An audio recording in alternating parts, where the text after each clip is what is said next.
பொதுமக்கள் தண்ணீருக்குள் கிராஸ் பண்ண வேண்டாம் என்று உங்களை அன்புடன் கேட்டுக்கொள்கிறோம். பொதுமக்கள் தண்ணீருக்குள் கிராஸ் பண்ண வேண்டாம் என்று உங்களை அன்புடன் கேட்டுக்கொள்கிறோம். பொதுமக்கள் தண்ணீருக்குள் கிராஸ் பண்ண வேண்டாம் என்று உங்களை அன்புடன் கேட்டுக்கொள்கிறோம்.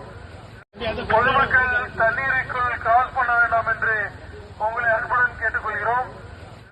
பொதுமக்கள் தண்ணீருக்குள் கிராஸ் பண்ண வேண்டாம் என்று உங்களை அன்புடன் கேட்டுக்கொள்கிறோம். பொதுமக்கள்